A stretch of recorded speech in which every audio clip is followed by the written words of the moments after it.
ప్రశ్న చివరికి ఇది చూసి ముగిద్దాం. ఏంటిది? ప్రతి మనిషికి సొంత ఆలోచన ఉంటుంది. ఎవరి విశ్వాసం వారు చెప్తున్నారు, ఎవరి గ్రంథం గురించి వారు గొప్పగా చెప్తున్నారు. ఇవన్నీ కాంట్రవర్సీలు మనకెందుకు? మనం ఎవరికి అతీతంగా కాకుండా మన సొంత ఆలోచన ప్రకారం అందరి విశ్వాసాలను అంటే ఏ గ్రంథమైనా ఒకటే అంటే తప్పేంటి? ఏంటి? ఏ గ్రంథమైనా ఒకటే, అన్ని మతాలు కూడా ఒక్కటే అన్నట్టు అభిప్రాయం ఉందనుకోండి. ఇప్పుడు దేవుడు ఒకడే తెలిసిపోయింది మనకి. దేవుడు చూపించడానికి ఎక్కడుంది అవకాశం? లేదు. దేవుడు ఒకడంటే ఒక దగ్గర నీకు సత్యం ఉండదు, ఎక్కడ ఉండదు. దానికి మనం సెలెక్ట్ చేయాల్సింది అది ఎతకాలి కదా. మనం అన్నీ ఒకటే అని అన్నాం అనుకో, ఇంకో మాట చెప్తాను. ఏడుదంటే మనం సువార్త చేయడానికి వెళ్దాం. అన్ని మతాలు ఒకటే కదా, కరపత్రాలు తీసుకుంటారా? ఎందుకు తీసుకోరు? నువ్వు మతం ఎందుకు బోధిస్తున్నావు అంటారు. ఎందుకని? అన్ని మతాలు సమానంగా బోధించుకోవచ్చు కదా, ప్రకటించుకోవచ్చు కదా. ఎందుకు ఆపుతున్నారు? ఆపదు కదా. ఎందుకు ఆపుతున్నారు? కారణం తెలుసా? ఈ మతంతో పాటు కూడా ఇది కూడా మతమే అంటే నిన్నేమన్నారు? కానీ సువార్తలో చెప్తుంది ఏంటిది? ఒక్కడే. దేవుడు ఒక్కడైన పదం ఏం చేస్తుంది? వాళ్ళని వ్యతిరేకించాలా చేస్తుంది. నేను థీమ్ ఏంటి చెప్పండి? దేవుడు ఒక్కడే చెప్తాడు. దేవుడు ఈయన కూడా దేవుడు అని చెప్పట్లే మనం. ఈయన కూడా ఈ దేవుడికి మీలో కలిపేసుకోండి అని చెప్పట్లే. ఏం చెప్తున్నావు? ఏంటి? దేవతలు వేసినా అందరు దేవుళ్ళే అంటారు. అందరు దేవుళ్ళే నువ్వు అన్నావు అనుకో, ఏ సమస్య లేదు. కానీ నువ్వు చెప్పాల్సింది ఏంటిది? నన్ను కన్నది ఒక్కడే చెప్తున్నాను. నన్ను 10 మంది కన్నారని చెప్పట్లే. 10 మంది కన్నామంటే అర్థం ఏంటిది? తల్లిని అవమానపరుస్తున్నాడు. అంతే కదా. 10 మంది కన్నారంటే అర్థం ఏంటి చెప్తాం? తల్లికి, ఒక తల్లికి 10 మంది పిల్లలు ఉంటే 10 మందిని ఆమె కదా, కానీ తండ్రులు వేరంటే ఎట్లుంటది కదా? అవమానపరిచినట్టే కదా. ఇప్పుడు చాలా మంది ఏమంటారు తెలుసా? మనందరికీ ఒకటే తల్లి కదా, అవును కదా, ఒకరే తల్లి కదా, తల్లిని విడిచిపోవద్దు అంటారు. మరి తండ్రి ఎడిపోయిన పర్లేదా? తండ్రి ఎడిపోయిన పర్లేదా? తండ్రి మూలం తల్లి, మరి ఆయన కదా ముఖ్యం, తల్లి కాదు కదా. ఎందుకు చాలా మంది ఏమంటారు? తల్లి భారత మాత తల్లి, దీని నుంచి ఏమవుతుంది? మనం వేరే దాంట్లోకి వెళ్ళొద్దు అంటాం అంటారు కదా. వీళ్ళకి అర్థం కాని విషయం ఏంటంటే ప్రపంచంలో ఉన్న వాళ్ళంతా ఎవరి పిల్లలు? ఆ తండ్రి పిల్లలే కదా. ఈ వ్యత్యాసం ఎందుకు వచ్చింది? ప్రకటించుకోమని రాజ్యాంగం ఉన్నా దానికి వేరు ఎందుకు ప్రవర్తిస్తున్నారు అని అంటే దేవుడు ఒక్కటే అని ఒక్కడే ఏం చేస్తున్నాం మనం చెప్తా ఉన్నాం. రెండవది, ఈ ఆచారాలు అయితే ఉన్నాయి, ఈ మతంలో అభిప్రాయాలు అయితే ఉన్నాయి, వాటిని ఏం చేస్తున్నాం? తీసేస్తున్నాం. 3 నమ్మకాలు తీసేస్తున్నాం.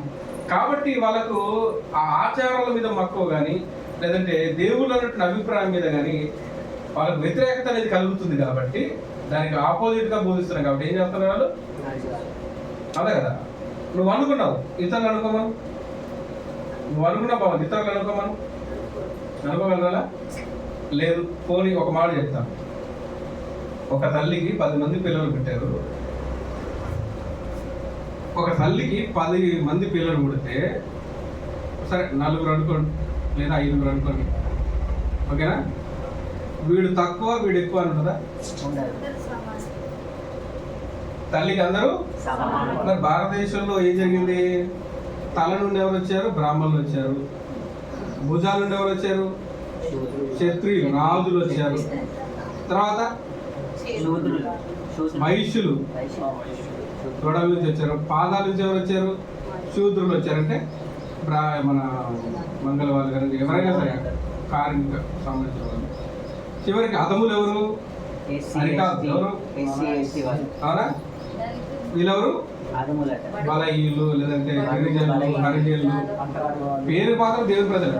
గిరిజనులు, హరిజనులు. హరిజనులు అంటే అరంటే దేవుడే కదా. వీళ్ళు దేవుని ప్రజలు ఎక్కడ ఉండాలి? అంతే కదా అర్థం. హరిజనులు అంటే అర్థం ఏంటి? దేవుని పిల్లలు. ఒక తల్లికి ఇట్లుండదా? ఇట్లుండదా? ఉండదు కదా. ఇది మొదటిది. ఇప్పుడు వీళ్ళున్నారు చూసారా? ఒక పళ్ళం చూపించారు కదా ఇందాక. ఏంటిది? ఎగ్జాంపుల్ చెప్తాను. ఒక పళ్ళకి మీద తినుబండారాలు ఉన్నాయి, మోసుకుపోతున్నారు. పళ్ళకి మోస్తున్నారు 4. వాళ్ళు ఏమైనా చేసుకున్నారంటే ఒప్పందం చేసుకున్నారు. అరే మనం ఎక్కువ మంది ఉన్నారు, ఏం చేస్తారంటే ఎట్లా నలుగురే కదా మోసేది పల్లకి. ఇప్పుడు నలుగురు మోస్తున్నప్పుడు మిగతా వాళ్ళు ఏం చేయొచ్చు, పైన కూర్చుంటే కొంచెం స్ట్రెయిన్ వస్తుంది, తగ్గుతుంది కదా. అందుకే మీరు ఏం చేయండి, ఒక నలుగురు పైన వెళ్ళి కూర్చోండి, కొద్ది దూరం మేము కొద్ది దూరం మీరు చేంజ్ చేసుకుంటే ఈజీగా ఉంటుంది కదా అని అనుకున్నారు. దాంట్లో ఏమైనా తినబడ్డారు. ఈ నలుగురు కూడా ఏం చేశారు, ఎవరైతే ఉన్నారో నలుగురు కూడా ఇట్లా ఉంటుంది కదా, ఈ ఇట్లుంది అనుకోండి పైనుంచి ఈ మోసుకుంటూ పోతున్నారు. ఈ దీనిలో కూర్చున్నారు నలుగురు. వాళ్ళు అనుకున్నారు నెక్స్ట్ టైం మనదే కదా మోయాల్సింది, ఇంకొక కిలోమీటర్ అయితే మనమే. కాబట్టి ఏం చేద్దామంటే దీంట్లో తినబడ్డారు ఈ నలుగురికి ఇద్దాం. వాళ్ళు మోస్తుంటారు, ఒక్కొక్కటి ఇస్తుంటారు, ఏం చేస్తాం మోస్తూ ఉంటారు. వాళ్ళు మాత్రం ఎక్కడ ఉంటారు, పల్లకిలే ఉంటారు. ఎక్కడ ఉంటారు వాళ్ళు, పల్లకిలే ఉంటారు. ఏదైతే ఆ తినబడ్డారు అంటే ఒక్కొక్కటి ఇస్తుంటే వాడు చిన్నగా తినుకుంటే ఏం చేస్తాడు, ఆకలి అయినప్పుడల్లా ఒక్కొక్కటి ఇస్తుంటే వాడు వెళ్తుంటాడు. అర్థమైందా? ఇప్పుడు సుఖంగా ఉందని ఎవడంటాడు, చివరికి బాగుందని ఎవడంటాడు, మోసినోడా కూర్చున్నాడా లోపల. తిండి పెట్టి మోపిస్తే ఎలాగో, నలుగురు మోస్తున్నావు లోపల, అవునా? మోస్తున్నావు, ఎవరికి బాగుంది, లోపల సుఖంగా కూర్చున్నాడు బాగుంది, బయటోడికి అవునా కదా, బయటోడికి బాగుందా? ఇప్పుడు అందరికి సమానంగా చూస్తే అది మతం బాగుంది, మనం సమానం చూస్తున్నారా? ఏం చేస్తారు, రిజర్వేషన్స్ అని ఏం చేస్తున్నారు, ఈ ఫలాలు ఇస్తున్నారు అనమాట, రూపాయలు 2 రూపాయలు రేషన్ బియ్యాలు. మరి వాళ్ళంతకుముందు ఏం చేశారంతా, వ్యాపారాలు చేశారు, దోచుకున్నారు, రాజులు అయ్యారు, పండితులు అయ్యారు. మీరు మా పాదాల దగ్గర చిరుకు దేవాలయం కూడా రాణించారు. అన్ని మాత్రం సమానం దేవాలయం రాణిస్తారా?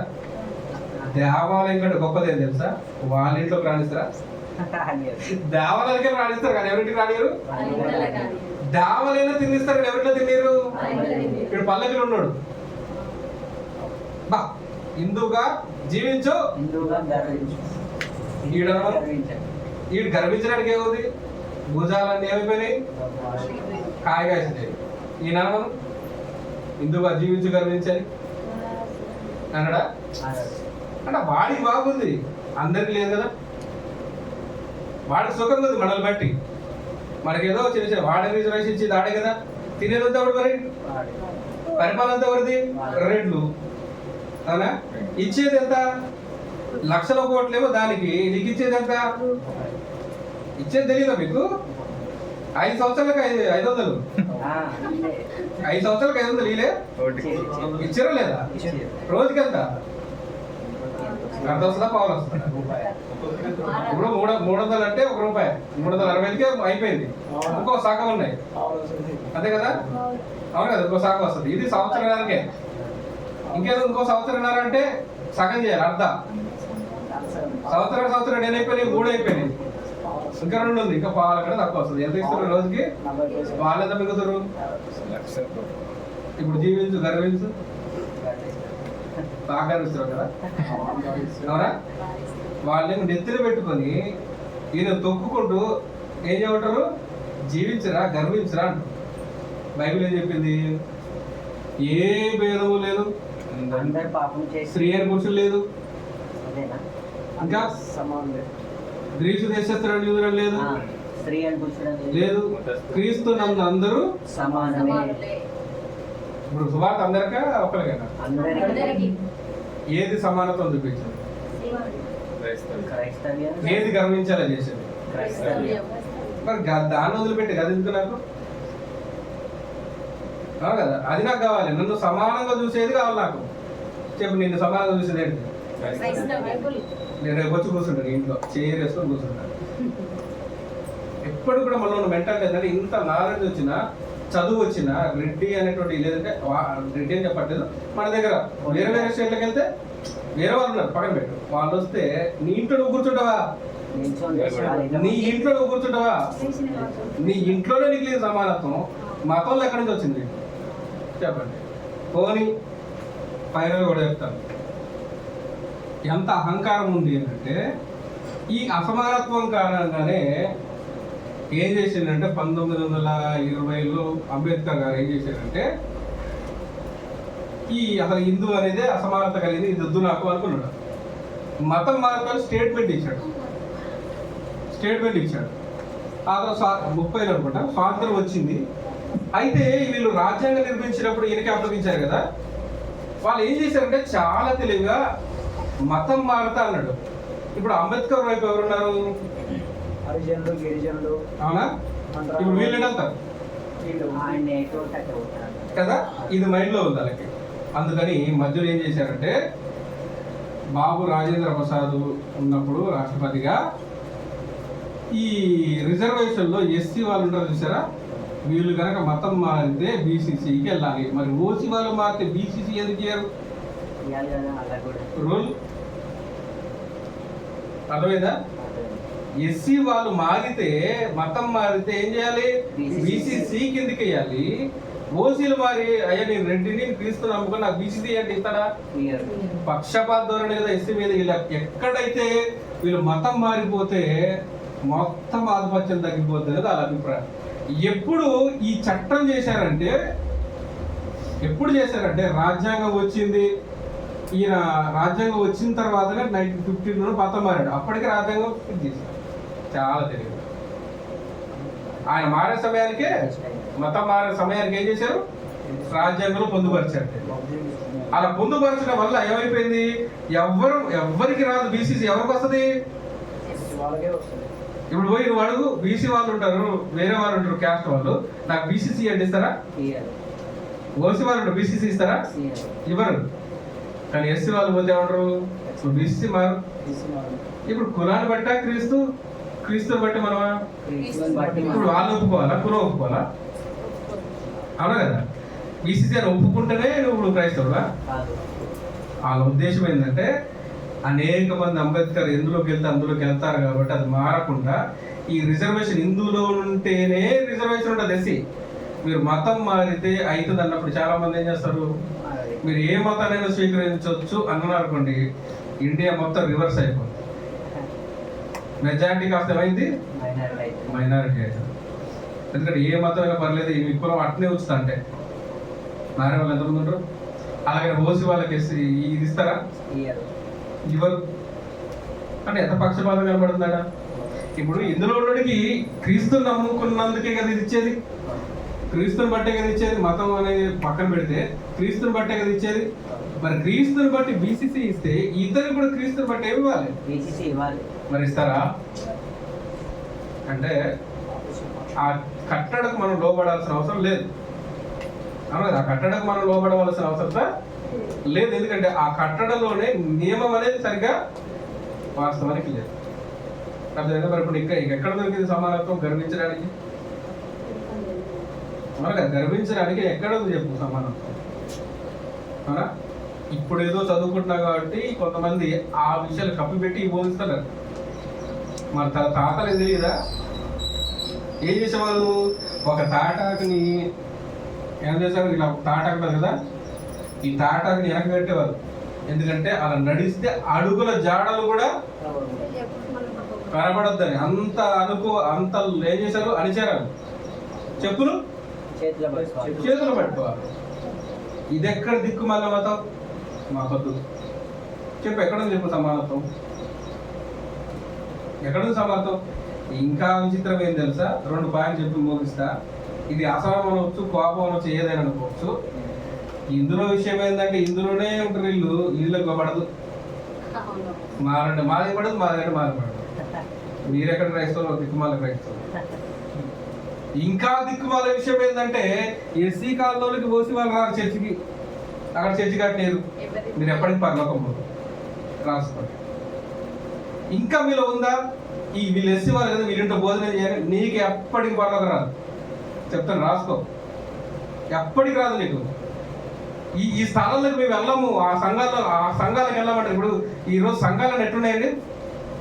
ఇది మామూలుల సంఘం, ఇది మాదిగోల సంఘం. ఎక్కువ వీళ్ళేమిటండి, వేరే తక్కువ. అది వాళ్ళ జరిగిపోతురా. ఇక్కడ ఇక్కడికి రాదు, ఇక్కడ వాళ్ళు అక్కడ రాదు. ఒకవేళ ఇక్కడే స్థలం ఉంది, ఎక్కడైనా సరే వాళ్ళు 4 గంటలు ఇస్తాను, మీరు పోతారా? సరే మన ఎందుకు వెళ్తాం అంటే అట్లుంది. మీరు పోతాం పరలోకం అట్లుందా మన ఫీలింగ్. నేను చెప్తున్నా, మీరు ఎవ్వరు పరలోకం పోరు. అట్లా ఆలోచించి మీరు సంఘానికి రావచ్చు, పాటలు పాడవచ్చు, ఏదైనా చేయొచ్చు.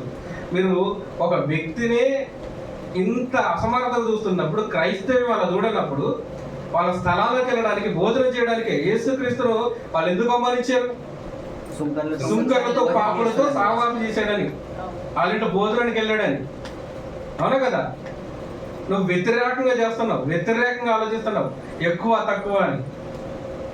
కులాన్ని బట్టి చూసిన వాడు కానీ, ప్రాంతాన్ని బట్టి స్థలాన్ని చూసిన వాడు కానీ, చర్చికి వెళ్ళము, వాళ్ళ ఇంట్లో తినము అని ఎవరికైతే మనసులో అంటరానితనం ఉందో వాడు ఎవడు పనులు చెప్తాను, గట్టిగా చెప్తాను, రాసుకోండి.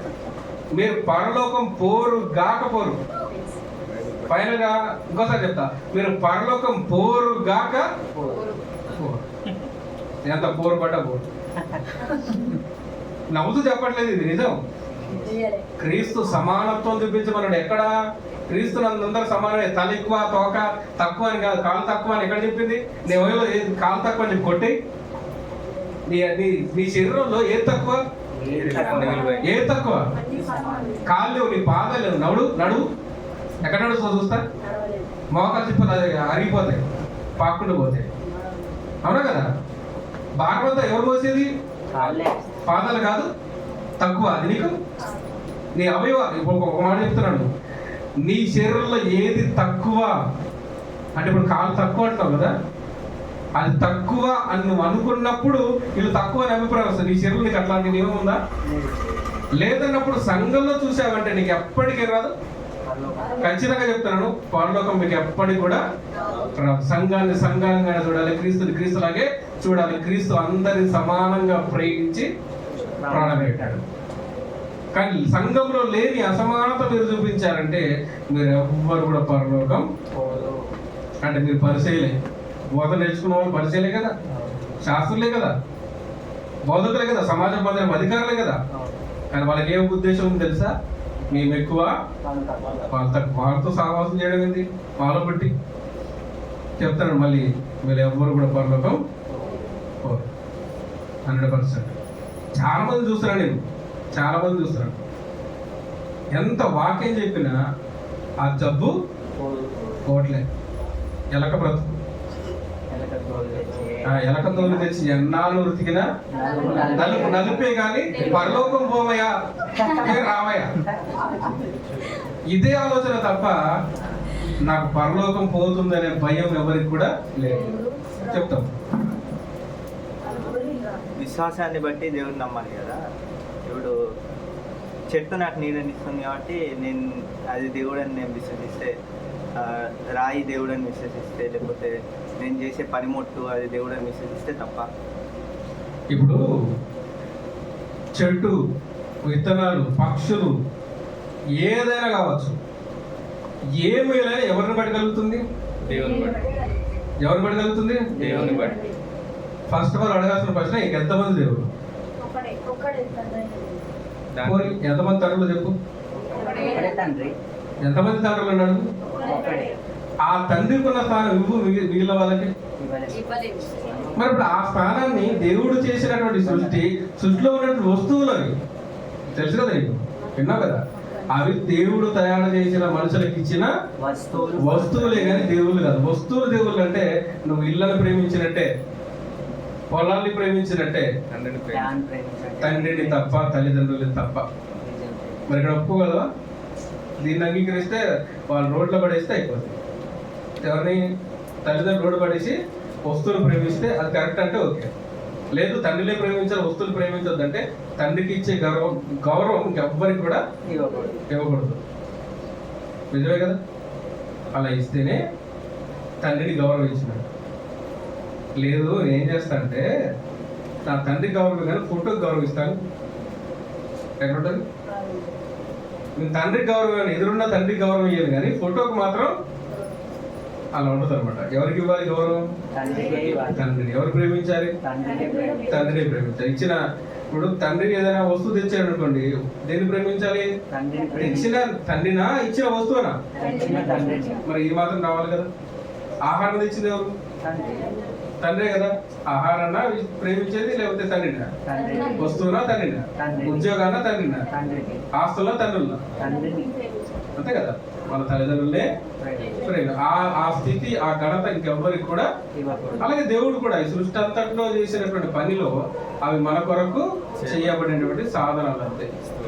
ఆయన అందులో ఆయన ప్రేమను చూడు, కానీ ఆయన చూడదు అంతే కదా. అందులో ఆయన్ని ప్రేమను చూడు, దైవత్వాన్ని చూడు, నిత్యత్వాన్ని చూడు, ఆయన గురించి అర్థం చేసుకో, కానీ ఆయన్ని అందులో చూడదు.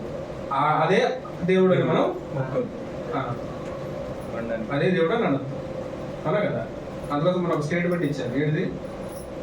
యోషియా గురించి చెప్పాను. యోషియా గురించి ఏం చెప్పాను?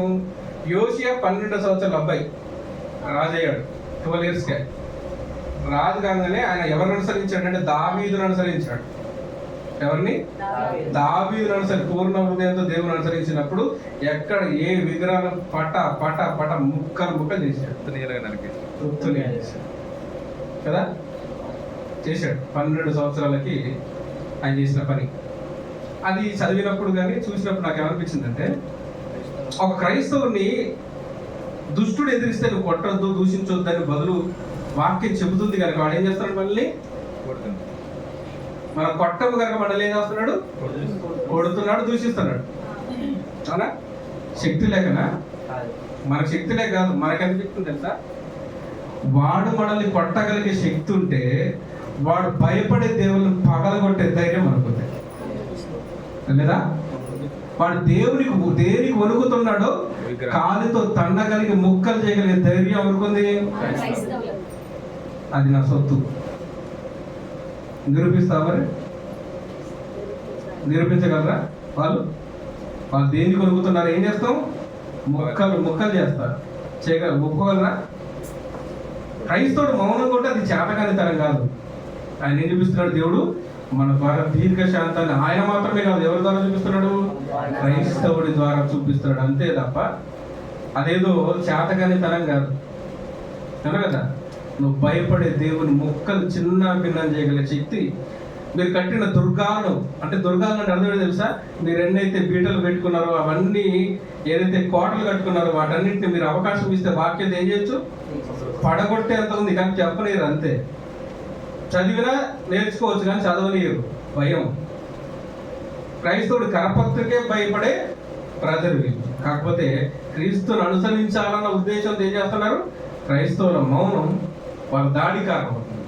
కానీ క్రైస్తవుడికి ఎంత ధైర్యం ఉందంటే, నువ్వు భయపడేదాన్ని మొక్కలు చేయగలిగే ధైర్యం.